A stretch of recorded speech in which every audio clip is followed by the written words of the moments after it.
She looked me in the eye and said, "I like you, but I'm not in love with you." I almost laughed. She'd just handed me a loaded weapon and then turned her back. "My name is Aaron Taylor, and I'm 39 years old. I fix machines for a living, which means I understand how things break down and why they stop working." What I didn't understand until that Tuesday morning in March was how my wife Kayla had been systematically dismantling our 17-year marriage while I was busy being the dependable guy who paid the bills and showed up. The conversation happened in our kitchen, the same kitchen where we'd planned Judy's 16th birthday party just 2 months earlier. Kayla stood by the coffee maker, looking like she was delivering a weather report instead of demolishing everything I thought I knew about our life together. "What does that even mean?" I asked, setting down my mug harder than necessary. "It means I need space to figure things out." She wouldn't meet my eyes. "I think we should try being roommates for a while." Roommates. The word sat between us like a ticking bomb. "And what brought this on?" I kept my voice level, even though my chest felt tight. "I've been thinking about it for months, Aaron. We're more like business partners than husband and wife. When's the last time we really talked? When's the last time you surprised me with anything?" I could have pointed out that I'd surprised her with concert tickets for her birthday, or that I'd been the one trying to plan date nights while she worked late, or went out with her girlfriends. Instead, I just nodded. "Okay," I said. "Roommates it is." The look of relief that crossed her face told me everything I needed to know. She'd been expecting a fight, tears, begging. What she got was my engineering brain clicking into problem-solving mode. That afternoon, I moved my clothes to the guest bedroom. I canceled the joint credit cards and opened my own checking account. I stopped saying good morning, stopped asking about her day, stopped caring if she'd eaten dinner. If Kayla wanted roommates, she was going to get the full experience. The change was immediate and unsettling. For 17 years, I'd been the guy who brought her coffee in bed, who remembered to pick up her favorite yogurt at the store, who listened to her complain about her coworkers at the insurance company where she managed human resources. Now I treated her exactly like I'd treat any other person who happened to share my living space, politely distant and completely uninterested. "Dad, what's going on with you and Mom?" Judy asked me 3 days into the new arrangement. She'd found me in the garage, organizing my toolbox for the 3rd time that week. "Nothing's going on," I said. "Your mother and I are just giving each other some space." Judy rolled her eyes. She'd inherited my sarcasm and her mother's ability to see through nonsense. "Right. That's why you've been sleeping in the guest room and acting like she's got the plague." "I don't act like she has the plague. Yesterday you said excuse me when she was blocking the refrigerator. You've never said excuse me to Mom in your entire life." Smart kid. Too smart sometimes. The truth was, treating Kayla like a stranger felt natural in a way that scared me. It was like I'd been playing a role for so long that I'd forgotten who I actually was underneath all the husband duties. Without the constant effort of maintaining our relationship, I had energy for other things. I started reading again, picked up the guitar I'd abandoned years ago, even began planning some improvements to the house that Kayla had always shot down. Meanwhile, Kayla seemed to be thriving in her newfound freedom. She went out more often, stayed late at work, and spent hours on the phone with her friends Shonda and Tiffany. I couldn't help but overhear some of these conversations, and what I heard made my new emotional distance feel like the smartest decision I'd ever made. "He's being so weird," she told Shonda one evening while I was in the next room watching television. "It's like he doesn't even care that our marriage is falling apart." "Maybe he's finally giving you what you asked for," Shonda replied through the speakerphone. "I know, but it's creepy. He used to get upset when I worked late. Now he just says okay and goes back to whatever he's doing." I turned up the volume on the TV and smiled. Kayla had wanted honesty and space. She was getting both, just not in the way she'd expected. The real revelation came 2 weeks later when I was fixing the kitchen sink. Kayla had left her phone on the counter, and when a text message popped up, I couldn't help but see it. You tasted like freedom last night. Can't wait for Thursday. W. Before we dive deeper into this story, I have one small request. Please subscribe, drop a like, comment, and hit that hype button to boost this channel so more people can discover these incredible Reddit stories. I stared at the message for a long moment, feeling something cold and calculating settle in my chest. So that's what this was about. Kayla hadn't just decided she needed space, she'd already found someone to fill it. I took a picture of the message with my own phone, then went back to fixing the sink. When Kayla came into the kitchen an hour later, I was washing my hands and humming. All fixed, I said, gesturing to the faucet. No more dripping. Thanks, she said, grabbing her phone and checking it quickly. No problem, just doing my roommate duties. That evening, I did some detective work. A quick search through our cell phone records showed dozens of calls and texts to a number I didn't recognize. A reverse lookup gave me a name, Walter Benson. A social media search revealed Walter to be a personal trainer at the gym where Kayla had recently started working out. He was 42, divorced, and drove a red Mustang that he posted pictures of constantly. I sat in my new bedroom, looking at photos of the man my wife was sleeping with, and felt nothing but a cold sort of curiosity.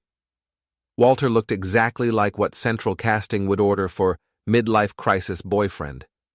Too much gel in his hair, too tight shirts showing off his gym muscles, and the kind of cocky smile that said he'd never met a mirror he didn't like.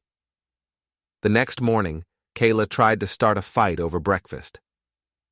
You know, Aaron, most husbands would be more upset about their wife wanting space. I looked up from my cereal. Most wives would be honest about why they want that space. She froze with her coffee cup halfway to her lips. What's that supposed to mean? It means I hope you and Walter are being careful. Wouldn't want any complications. The cup slipped from her hand and shattered on the kitchen floor. Coffee splashed across the tiles, and Kayla stared at me like I'd just spoken in a foreign language. I don't know what you're talking about, she said, but her voice was shaky. Sure you don't. I finished my cereal, rinsed the bowl, and headed for the garage. I'll be late tonight, working on a project. As I backed out of the driveway, I could see Kayla through the kitchen window, still standing in the puddle of coffee and broken ceramic. She looked terrified, which was exactly how I wanted her to feel. The project I was working on wasn't at the office. It was much more personal than that. The call from Gordon came at 2:30 on a Wednesday afternoon while I was reviewing blueprints at work. Aaron, you need to get home right now, my neighbor said, his voice tight with excitement. There's a moving truck in your driveway and your wife is directing traffic like she's conducting an orchestra. I was in my truck and driving before Gordon finished explaining. The 10-minute trip home felt like an hour, my mind racing through possibilities. None of them were good. I turned onto Maple Street to find exactly what Gordon had described, a white moving truck parked in my driveway, its back door open like a hungry mouth. Two guys in work clothes were carrying my leather recliner toward the truck, while Kayla stood on the front porch with a clipboard, checking things off like she was running a legitimate operation. The red Mustang parked across the street confirmed my suspicions about who was behind this little venture. I parked behind the moving truck, blocking it in, and got out of my vehicle with the kind of calm that comes right before a storm. The movers stopped when they saw me, looking between Kayla and me like they were trying to figure out if they'd walked into a domestic situation. Afternoon, gentlemen, I said pleasantly. Beautiful day for moving, isn't it? Aaron! Kayla came down from the porch, her face flushed. I didn't expect you home so early. I bet you didn't. I looked at the recliner the movers were still holding. That's interesting. I don't remember agreeing to get rid of my chair. We talked about this, she said, but her voice lacked conviction. I'm just taking a few things to my new place. Your new place? I raised an eyebrows. When did you get a new place? Before she could answer, Walter emerged from my house carrying a box of what looked like my books. He was exactly what I'd expected from his photos. All muscles and attitude, wearing a tank top that showed off his gym work and a smirk that suggested he thought this was all very amusing. "You must be Aaron," he said, setting down the box and extending his hand like we were meeting at a barbecue. "I'm Walter. Kayla's told me a lot about you." I looked at his outstretched hand, but didn't take it. "Walter, the personal trainer. I've heard about you too." His smirk faltered slightly. "Look, man, I know this is awkward, but we're all adults here. Kayla and I are trying to make this as easy as possible for everyone." "Easy." I nodded thoughtfully. "You know what would have been easy, Walter? If my wife had mentioned she was planning to clean out half my house while I was at work." "These are community property items," Kayla said, stepping between us. "I have every right to take my share." I walked over to the box Walter had been carrying and looked inside. My engineering textbooks, the novel I'd been reading, and a photo album from before Judy was born stared back at me. "Community property," I repeated. "So my books are community property, but somehow I don't see any of your romance novels in here." The movers were starting to look uncomfortable. The older one, a guy with graying hair and tired eyes, cleared his throat.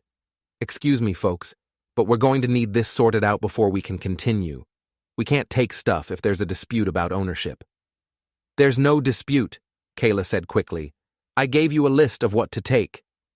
"Actually," I said, pulling out my phone, "there is a dispute, a pretty big one."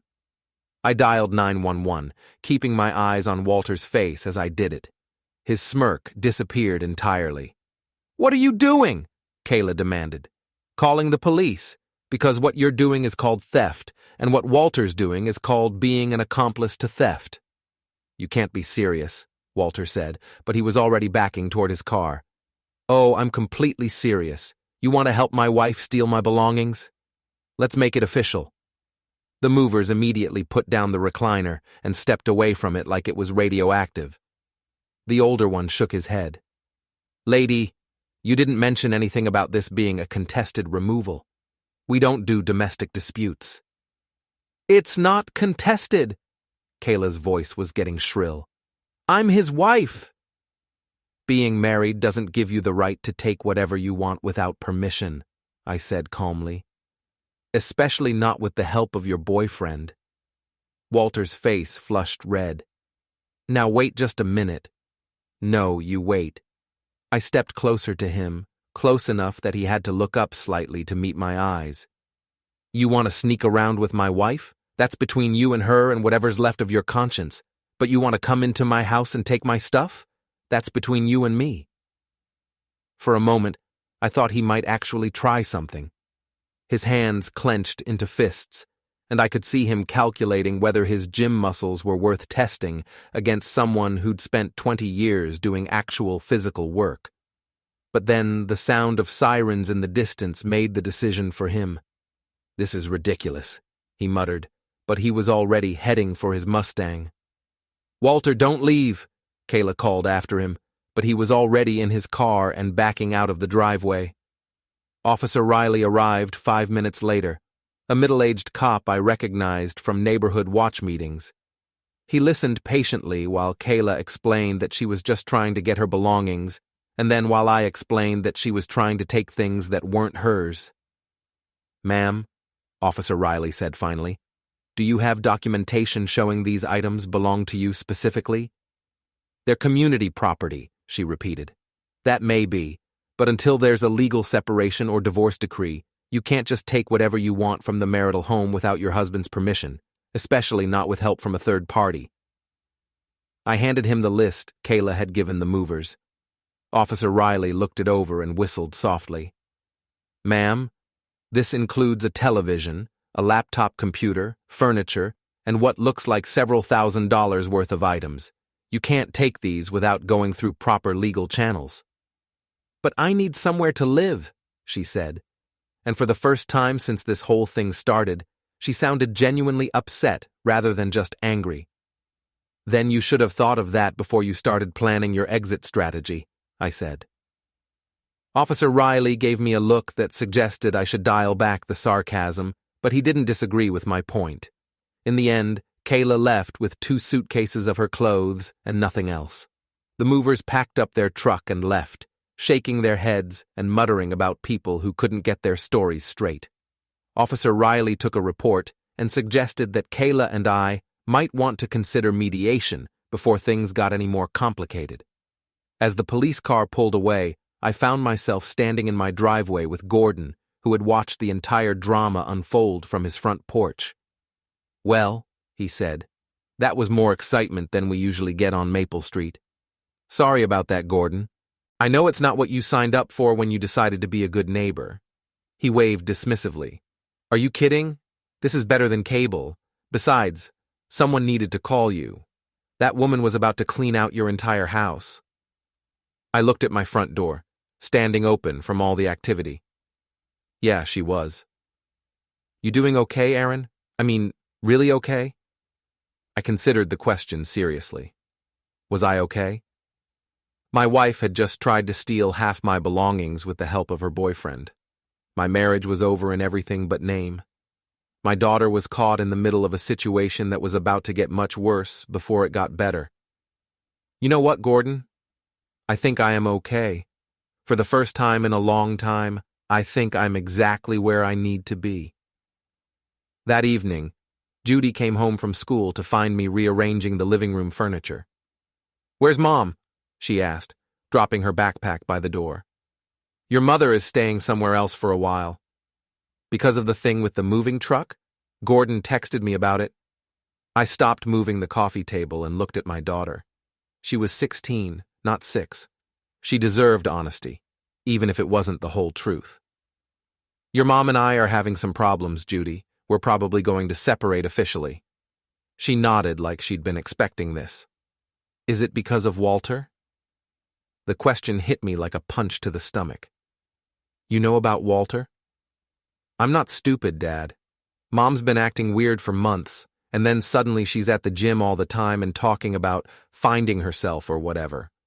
Plus, she left her phone unlocked last week, and I saw some of his messages."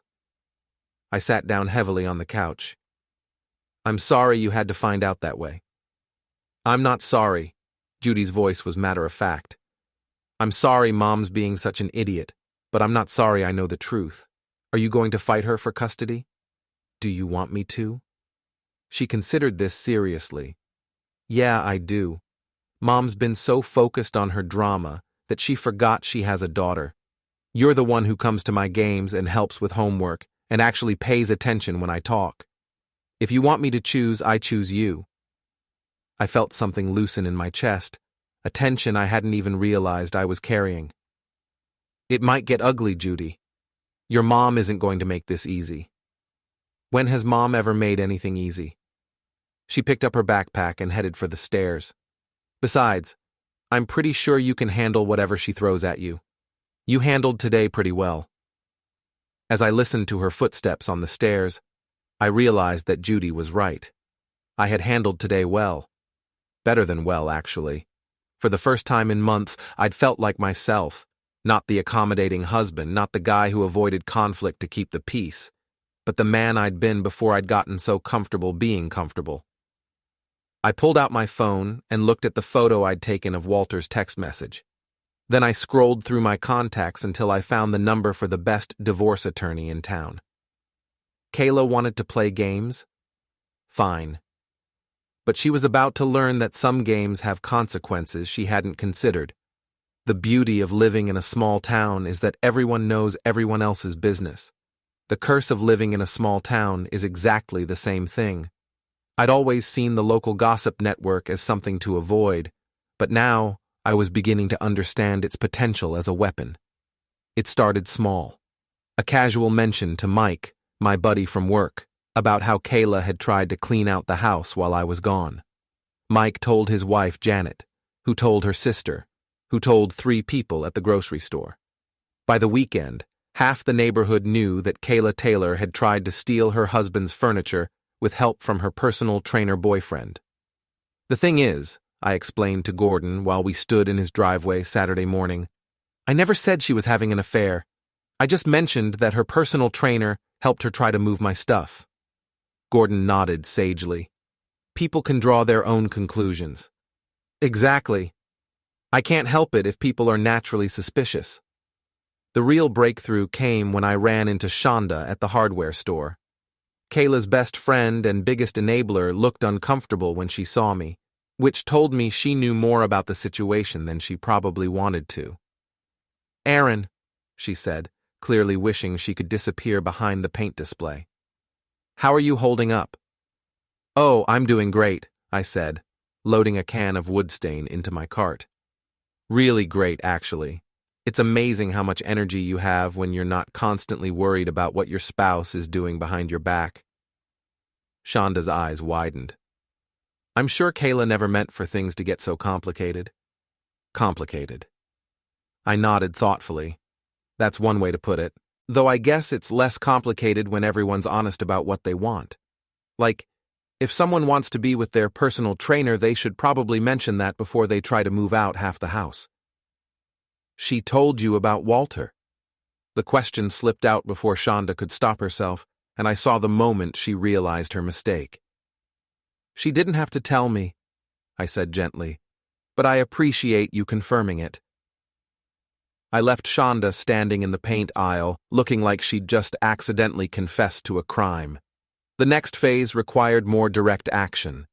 I'd been thinking about Walter's precious Mustang, the one he posted pictures of constantly on social media. The car was clearly his pride and joy, which made it the perfect target for some creative expression. I waited until Tuesday night, when I knew Walter would be at the gym for his evening classes. His apartment complex wasn't hard to find. He'd posted enough photos of himself washing the car in the parking lot that I could have drawn a map. The Mustang sat in its usual spot, gleaming red under the parking lot lights. I felt almost bad about what I was going to do to it. Almost. The shrimp went into the air conditioning vents first. Just a few pieces, nothing that would cause permanent damage, but enough to create a smell that would take weeks to track down. Then I applied a thin layer of petroleum jelly to the steering wheel, gear shift, and door handles, invisible until you touched it, and then impossible to ignore. The final touch was artistic. I covered every inch of the car with sticky notes, each one bearing a different message. Property of a homewrecker. Honk if you steal wives. My other car is someone else's marriage.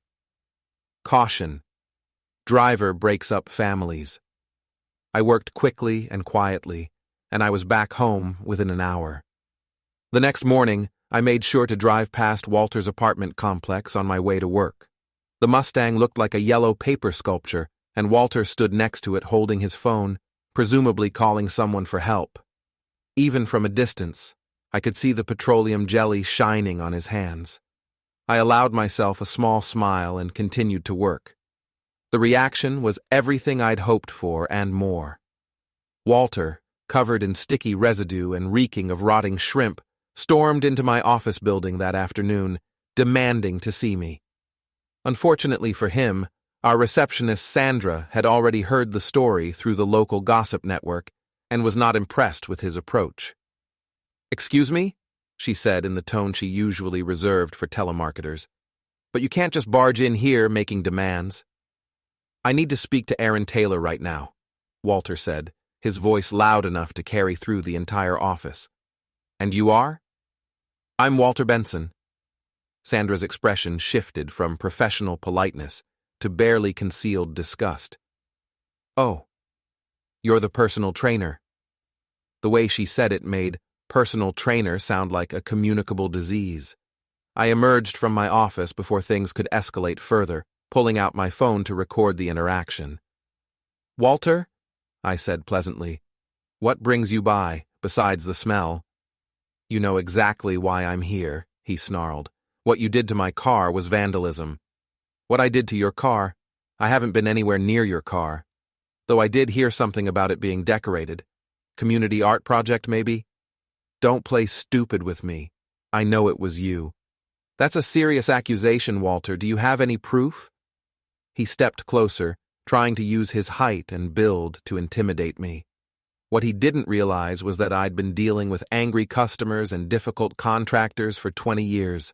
A gym rat with commitment issues wasn't exactly terrifying. "I don't need proof," he said. "I know it was you, and if you ever touch my car again—" "You'll what?" I kept my voice calm and reasonable, making sure my phone captured every word. "You'll do something that might land you in jail? Because I should mention that threatening someone in their workplace, especially when that someone hasn't actually done anything to you, is generally frowned upon by law enforcement." "You think you're so smart," Walter said, but some of the bluster was going out of him. "I think I'm smart enough not to make threats I can't back up in front of witnesses while being recorded." I held up my phone. "But hey, if you want to keep going, I'm happy to let you dig this hole as deep as you want." Walter looked around the office, suddenly seeming to realize that everyone was staring at him. Sandra had her own phone out, clearly recording, and several of my co-workers had emerged from their offices to watch the show. "This isn't over," he muttered. "Actually," I said, "I think it is. See, Walter, the thing about small towns is that reputation matters. And right now, your reputation is that you're the guy who helps married women steal their husband's furniture and then shows up at people's workplaces to make threats when things don't go your way." I gestured around the office. "Everyone here knows that. Everyone at the hardware store knows that. Everyone in Kayla's neighborhood knows that. So, unless you want to make things even worse for yourself, I'd suggest you go home, clean the petroleum jelly off your hands, and think about whether this relationship is really worth all the drama." Walter left without another word, but not before Sandra made sure to get a clear shot of his face with her phone camera. "That's going straight to social media," she announced once he was gone. "My sister's going to love this." By evening, the video of Walter's meltdown had been shared dozens of times across various social media platforms. The comments were brutal and creative, with local residents competing to come up with the most cutting observations about men who dated married women and then threw tantrums when consequences arrived. But the real victory came 3 days later, when I got a call from an unknown number. "Is this Aaron Taylor?" The woman's voice was crisp and professional. "Yes, it is." "This is Rebecca Benson. I think you know my husband, Walter." I sat up straighter in my chair. "Mrs. Benson, what can I do for you?" "You can tell me if it's true that my husband has been having an affair with your wife." The conversation that followed was one of the most satisfying 20 minutes of my life.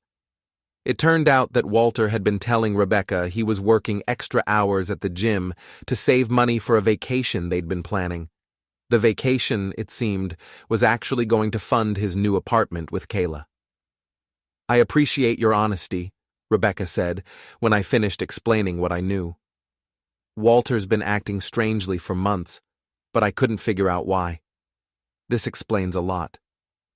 I'm sorry you had to find out this way." "I'm not sorry at all. I'm sorry I didn't find out sooner." There was steel in her voice that reminded me of my own newfound resolve. "Mr. Taylor, I hope you won't take this the wrong way, but I think your wife and my husband deserve each other." "You know what, Mrs. Benson? I'm starting to think you're absolutely right." After I hung up, I leaned back in my chair and considered how much my life had changed in just a few weeks. The old Aaron would have been devastated by his wife's affair, would have begged her to come back, would have blamed himself for not being a good enough husband.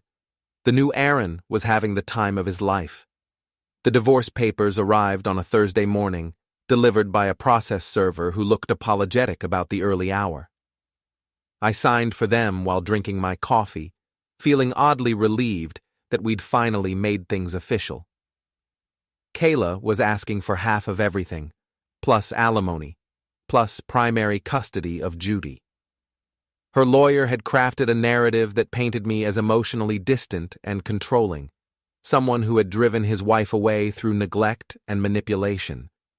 I read through the documents twice, then called the attorney I'd been consulting with, Patricia Hendricks, a woman with a reputation for being thorough, ruthless, and expensive.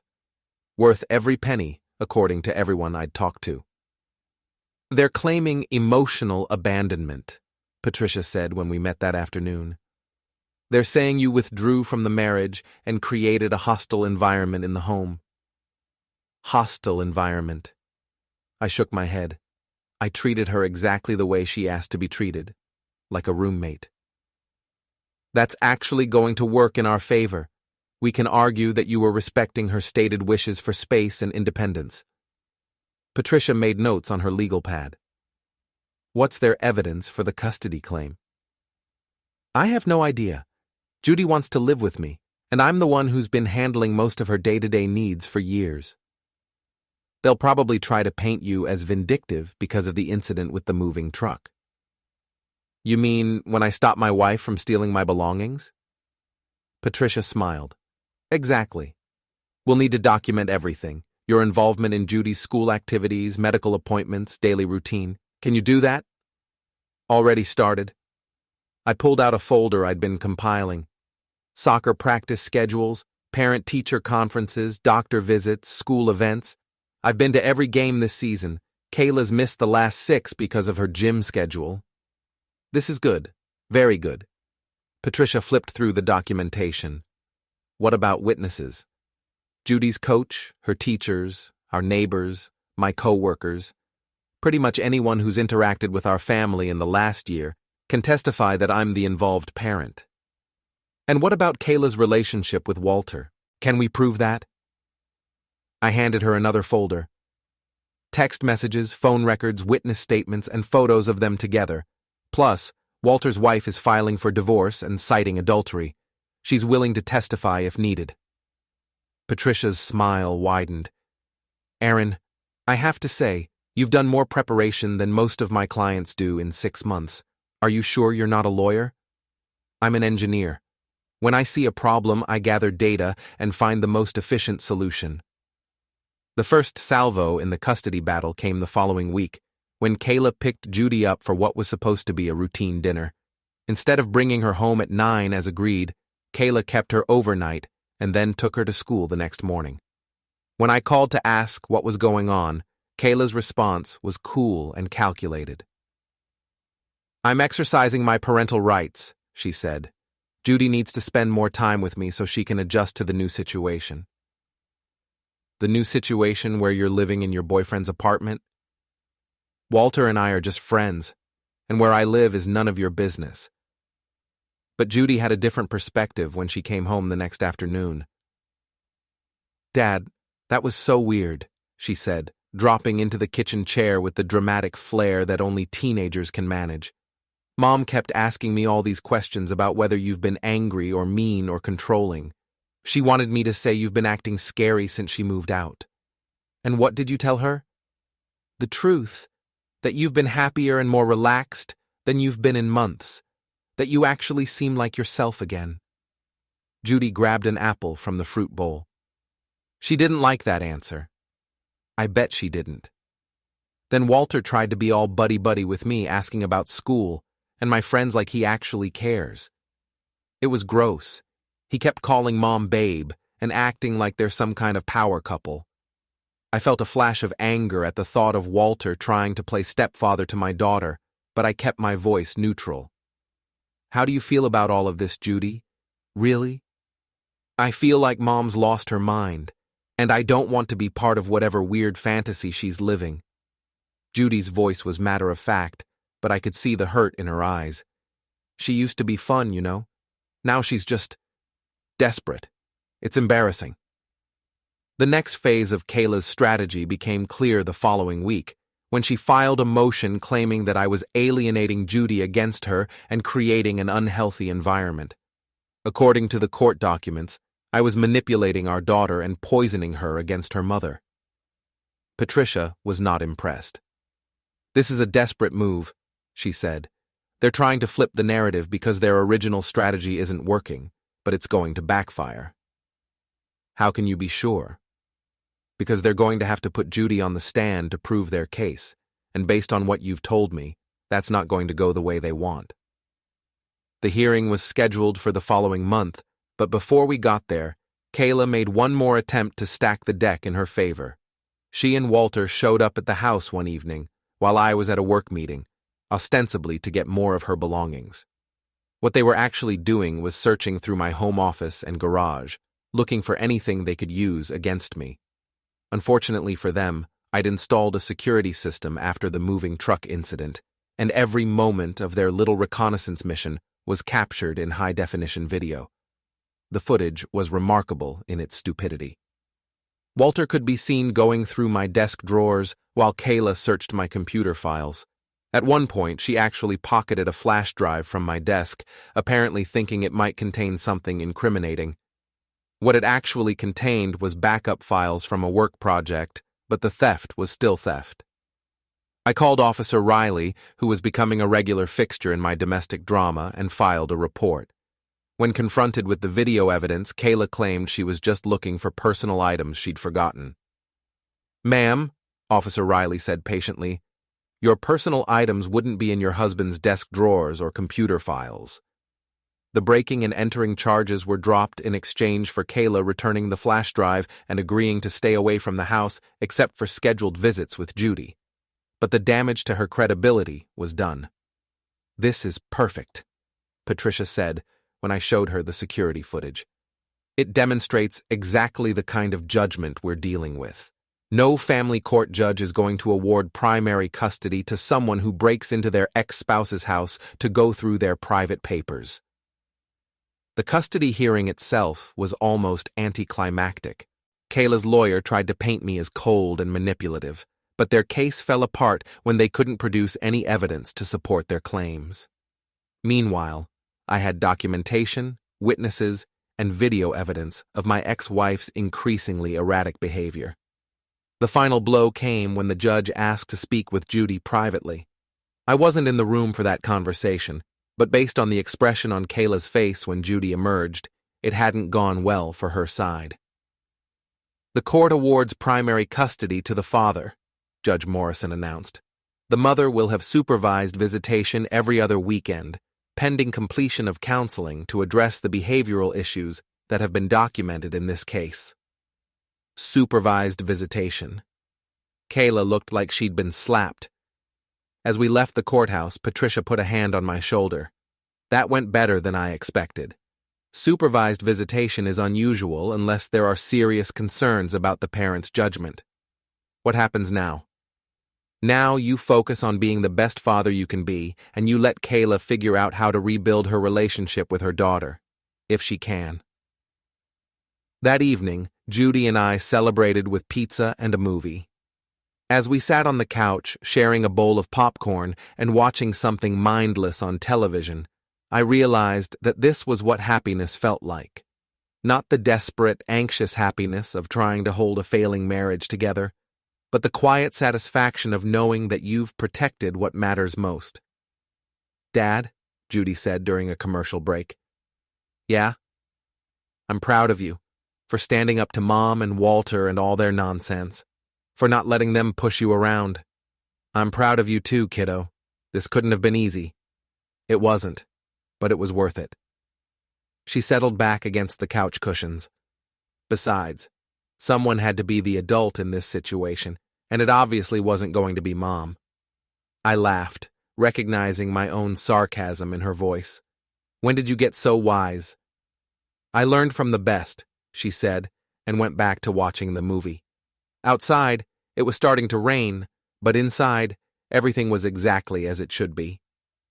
Spring had arrived in full force by the time I decided to throw my moving on barbecue. The idea came to me while I was mowing the lawn on a Saturday morning, watching my neighbors go about their weekend routines.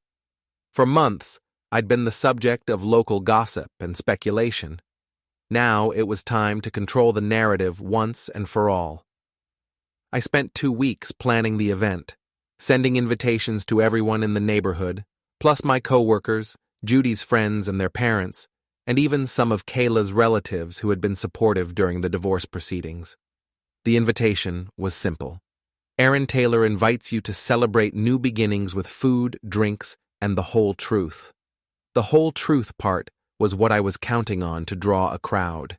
I set up tables in the backyard, strung lights between the trees, and arranged for enough food to feed a small army. Mike helped me set up a projector and screen, ostensibly for showing family photos and videos. What I actually had planned was something much more interesting. By 6 o'clock on Saturday evening, my backyard was packed with people. Gordon had brought his wife and their adult son. Sandra, from work, had come with her sister and brother-in-law. Even Patricia, my lawyer, had stopped by with her husband, curious to see how this would play out. The only people I hadn't expected to show up were Kayla and Walter. They arrived around 7, just as I was firing up the grill. Kayla looked nervous, but determined, wearing a sundress that was probably meant to make her look innocent and wronged. Walter stood beside her in his usual uniform of too tight clothes and too much confidence. "Aaron," Kayla said, approaching me with a smile that didn't reach her eyes. "This is nice. Very neighborly." "Thanks for coming," I replied, flipping burgers with the calm of a man who held all the cards. "I wasn't sure you'd be interested in hearing the whole truth." "What's that supposed to mean?" Before I could answer, Walter stepped forward. "Look, man, we came here in good faith. Kayla thought it would be good for everyone if we could all be adults about this situation." "Adults," I repeated. "That's interesting. Tell me, Walter, do adults usually help married women steal their husbands' furniture?" The conversation around us had gone quiet, and I realized that most of my guests were listening with the kind of attention usually reserved for live theater. "That was a misunderstanding," Kayla said quickly. "I was just trying to get my belongings." "Your belongings." I nodded thoughtfully. "Well, since we're all here together, and since everyone's been so curious about what really happened, why don't we clear up all the misunderstandings at once?" I walked over to where Mike was manning the projector and gave him a nod. The first image that appeared on the screen was a photo of our family from Judy's 15th birthday party. Kayla, Judy, and me, all smiling and looking like the perfect suburban family. "This was taken about 18 months ago," I announced to the crowd, "back when I thought I had a happy marriage and a wife who was committed to our family." The next slide was a screenshot of Walter's text message. "You tasted like freedom last night." A collective gasp went up from the crowd. Kayla's face went white. "This message was sent to my wife while we were still living together as husband and wife," I continued. "While I was still paying all the bills, still taking care of our daughter, still believing that we were working through a rough patch." "Aaron, stop!" Kayla said, but her voice was barely audible. The next slide showed the itemized list she'd given to the movers, with my handwritten notes identifying which items actually belonged to whom. "This is the list of community property my wife tried to take while I was at work. As you can see, it includes my laptop, my books, my tools, and furniture that I bought before we were married." Walter had started moving toward the back of the crowd, clearly hoping to escape, but Gordon's son blocked his path with a friendly smile and a firm hand on his shoulder. The slideshow continued with photos of Walter's decorated Mustang, security footage of Kayla and Walter searching through my house, and screenshots of social media posts where Walter had bragged about his new relationship with a recently separated woman. "The thing about honesty," I said, clicking through image after image of documented betrayal, "is that it works both ways. Kayla wanted me to be honest about my feelings, so I was. I honestly didn't care anymore, but she wasn't honest with me about why she wanted space, or what she was planning to do with that space, or who she was planning to share it with." The final slide was a photo I'd taken that morning, Kayla and Walter's new apartment building, with a "for rent" sign prominently displayed in the yard. And now, apparently, Walter's wife has kicked him out, and Kayla's discovered that personal trainers don't make enough money to support the lifestyle she's accustomed to. So, they're both looking for new places to live. Separately. The silence that followed was deafening. Then Sandra started clapping, slowly at first, then faster. Within seconds, the entire crowd had joined in, applauding like I'd just delivered the closing argument in a major trial. Kayla looked around desperately, searching for a friendly face in the crowd, but found none. Even her own relatives were staring at her with expressions ranging from disappointment to disgust. "You're all enjoying this," she said, her voice rising. "You're all just loving watching my life fall apart." "Actually," said Mrs. Henderson from down the street, "we're enjoying watching someone finally stand up for themselves instead of being a doormat. And we're enjoying finding out what really happened," added Mike's wife, "instead of having to guess based on rumors and gossip." Walter, meanwhile, had apparently decided that discretion was the better part of valor. He was making his way toward the gate, mumbling something about needing to be somewhere else. "Leaving so soon, Walter?" I called out. "I was hoping you could explain to everyone how a personal trainer justifies helping a client steal her husband's belongings. Is that part of the standard fitness package?" He turned back with fire in his eyes. "You think you're so clever, don't you? You think you've won something here.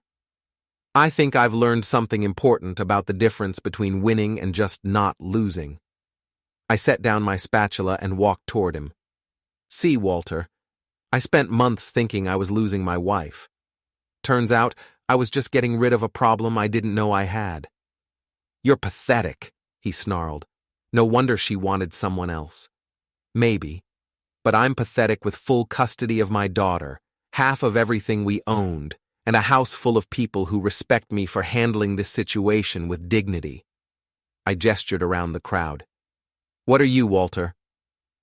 He looked around at the faces staring back at him, neighbors, co-workers, friends, and family members who had all heard the truth and drawn their own conclusions. Whatever he saw there made him deflate like a punctured balloon. "This is insane," he muttered, and headed for the gate. "Walter," I called after him. "Thanks for coming, and thanks for taking her off my hands. You two really do deserve each other." As Walter disappeared into the night, Kayla made one last attempt to salvage the situation. "I know you're all judging me," she said, addressing the crowd with tears in her eyes. "But you don't understand what it was like, being married to someone who never showed any emotion, who treated me like I was invisible." "Invisible?" Judy's voice cut through the evening air like a knife. My daughter had been quiet through most of the presentation, but now she stepped forward with the kind of righteous anger that only teenagers can muster. "Mom, he went to every single one of my soccer games while you were at the gym with Walter. He helped me with my homework every night while you were texting your boyfriend. He cooked dinner and did laundry and made sure I had everything I needed while you were too busy finding yourself to notice that you already had a family." The crowd was silent, watching this 16-year-old girl defend her father with a passion that made several people wipe their eyes. "Dad didn't make you invisible, Mom. You made yourself invisible. To me, to him, to everyone who actually mattered. And now you want us all to feel sorry for you because you got caught?" Kayla stared at her daughter like she was seeing her for the first time. "Judy, honey, you don't understand." "I understand perfectly. I understand that you chose a guy with a fancy car over your own family. I understand that you tried to steal Dad's stuff and got caught. And I understand that you're here tonight because your boyfriend dumped you and you have nowhere else to go." The accuracy of this assessment was confirmed by the look of devastation that crossed Kayla's face. "That's not, Walter and you are just nothing," Judy said flatly. "Just like you and Dad are nothing. And you and me are probably going to be nothing if you keep acting like this." With that, my daughter turned and walked back into the house, leaving her mother standing in the middle of a crowd of people who had just witnessed the most thorough public dismantling of a person's credibility that any of them had ever seen. Kayla looked around one more time, perhaps hoping for some sign of sympathy or support, but found only the kind of polite, uncomfortable silence that follows a truly spectacular social disaster. "I should go," she said quietly. "Yeah," I agreed. "You should." As she walked toward the gate, I felt something I hadn't expected. a tiny flicker of pity for the woman who had once been my wife. But it passed quickly, replaced by the satisfaction of knowing that justice, while sometimes delayed, has a way of arriving exactly when it's supposed to. The party continued for another 3 hours, with my guests treating me like a returning war hero. People shared their own stories of difficult divorces and cheating spouses, and more than one person told me that they wished they'd had the courage to handle their situation the way I'd handled mine. As the evening wound down and the last guests headed home, Gordon helped me clean up the backyard. "Well," he said, stacking chairs, "that was definitely the most entertaining neighborhood event we've had in years. Sorry about turning your quiet street into a soap opera." "Are you kidding? My wife's already planning to invite you to host next year's block party. She says you know how to throw a memorable event." I laughed, feeling lighter than I had in months. "Gordon, I think this might be the last big drama for a while. I'm looking forward to being boring again." "Somehow, Aaron, I doubt you're ever going to be boring." As I turned off the backyard lights and headed inside, I found Judy waiting for me in the kitchen. "That was amazing," she said, grinning. "Did you see Mom's face when you showed that text message? I thought she was going to faint." "I saw it. Are you okay with how everything went tonight?" "Are you kidding? I'm proud of you. You didn't yell, you didn't call anyone names, you just told the truth and let everyone draw their own conclusions." She hugged me tightly. "That's exactly what Mom deserved. Your mom's going to have a hard time for a while, Judy. This isn't easy for her. Dad, she made her choices. You didn't make them for her." Judy pulled back and looked at me seriously. "Besides, maybe this will be the wake-up call she needs to figure out who she really wants to be." "When did you get so wise?" "I told you before, I learned from the best." As I locked up the house and turned off the lights, I realized that this chapter of my life was finally, definitively closed. Tomorrow would bring new challenges and new opportunities, but tonight, I was exactly where I belonged, in my own house, with my daughter, surrounded by the quiet satisfaction of a job well done. The bridge wasn't just burned. It was reduced to ashes, and I was the one holding the matches. The storm hit on a Tuesday night in late June, one of those Midwest thunderstorms that turns the sky green and makes the air feel electric. I was in my workshop, refinishing an old desk I'd bought at a garage sale, when I heard the sound of someone trying the front door handle. At first, I thought it might be Judy coming home early from her friend's house, but then I remembered she had her key. I set down my sandpaper and listened more carefully. Someone was definitely trying to get into my house, and they were being none too subtle about it. I grabbed a flashlight and made my way through the dark house to the front window. Lightning illuminated the porch just long enough for me to see Kayla standing there, soaked to the skin and fumbling with what looked like her old house key. She'd been trying to stay invisible since the barbecue incident 6 weeks earlier, but the local gossip network had kept me informed of her situation. Walter had indeed dumped her, just as Judy had predicted. Her job at the insurance company had become uncomfortable after word of her affair spread through the office. She'd been staying with different friends, wearing out her welcome one couch at a time. I opened the door before she could try the key again. "Hello, Kayla." She looked up at me with desperate eyes, her makeup running in the rain. "Aaron, please, I need help. It's almost midnight, and you're trying to break into my house. What kind of help did you have in mind?" "I'm not breaking in. I thought maybe you hadn't changed the locks." "I changed them the day after you tried to steal my furniture. What do you want?" Lightning flashed again, and I could see that she was shivering. Despite everything that had happened between us, I wasn't heartless enough to leave anyone standing in a storm like this. "Come inside," I said, stepping back from the door. "But we're talking in the kitchen, and then you're leaving." She followed me through the house, dripping water on the hardwood floors I'd recently refinished. In the kitchen light, she looked worse than I'd realized, thin, exhausted, and wearing clothes that had seen better days. "Thank you," she said, wrapping her arms around herself. "I know you don't owe me anything." "You're right, I don't. So what's this about?" I need money, Aaron. Just enough to get back on my feet. I can pay you back once I find a new job. I leaned against the counter and studied her. How much money? 5,000? Maybe 10. I know it sounds like a lot, but I'm desperate. I don't have anywhere else to go. What happened to Walter? I thought he was going to take care of you. Her face crumpled. Walter was never going to take care of anyone but Walter. He was just using me to make his ex-wife jealous, and when that didn't work, he moved on to someone else. Someone else? A 25-year-old yoga instructor. Apparently, I was too old and too complicated for his taste. I felt that familiar flicker of pity, but it was quickly overwhelmed by a sense of cosmic justice. So you left me for a man who left you for someone younger. That's got to sting.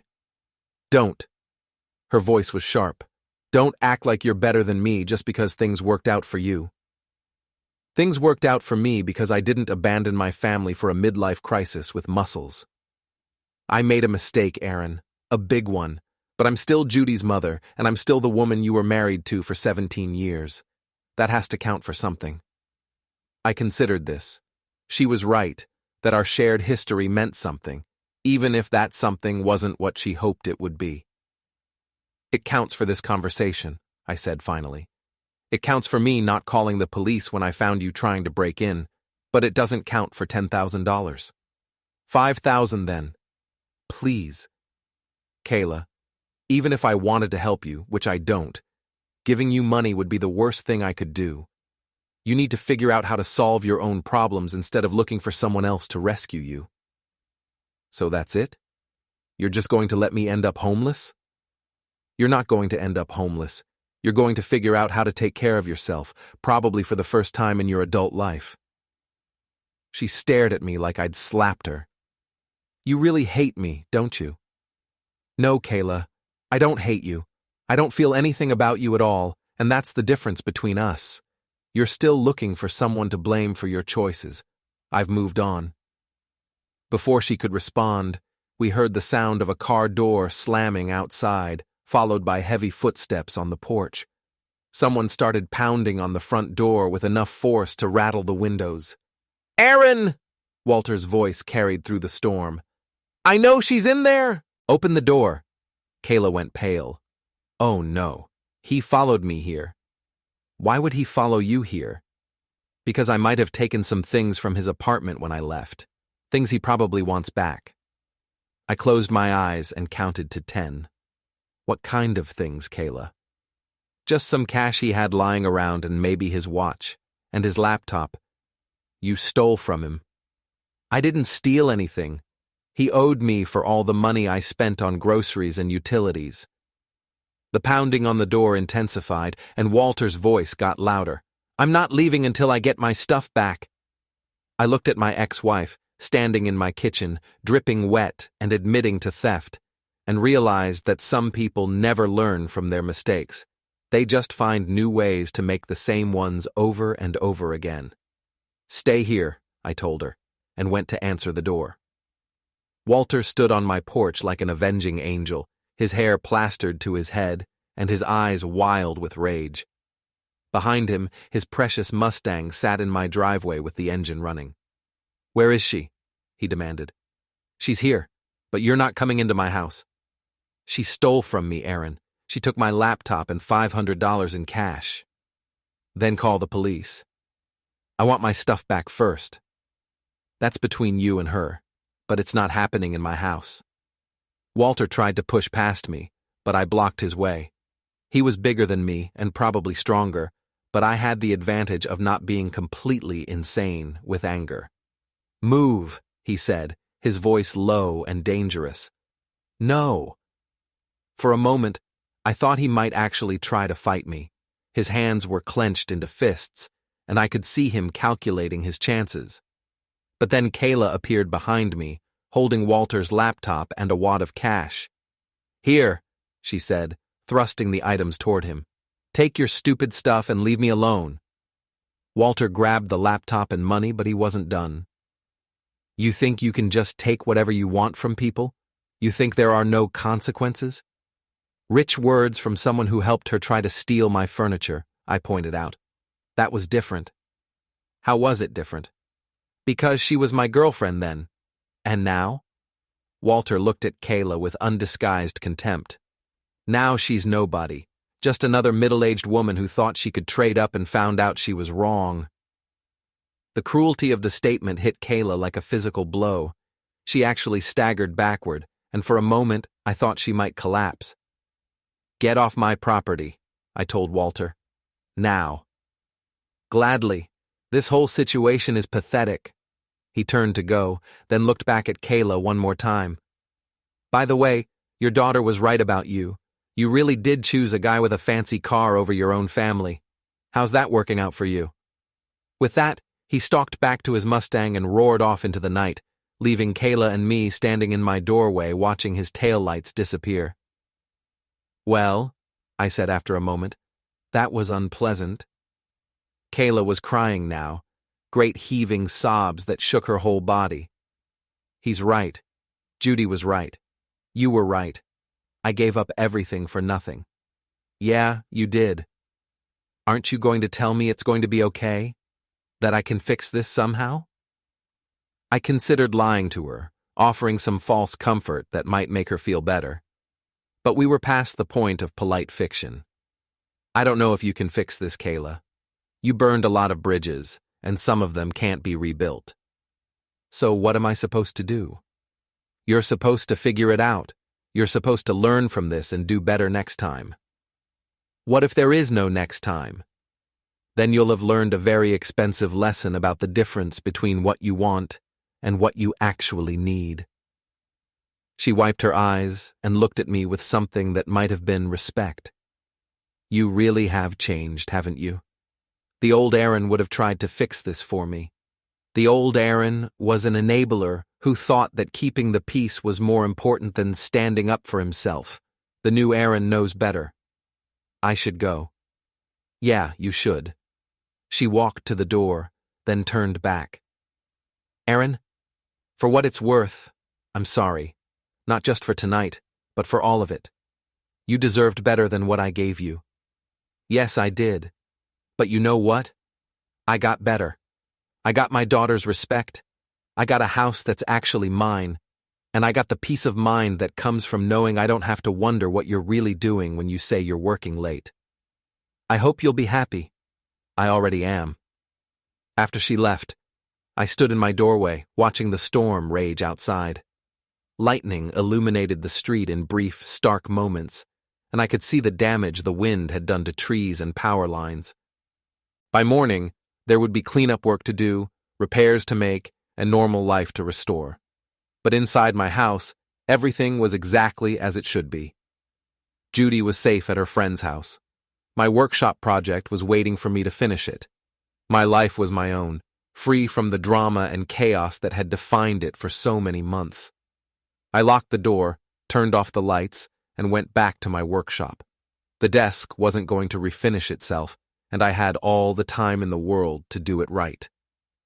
Outside, the storm raged on, but I was exactly where I belonged, in my own space, working with my hands, building something that would last. The bridge wasn't just burned now, it was washed away completely, leaving nothing but clear water between my old life and my new one. And that was exactly how I wanted it.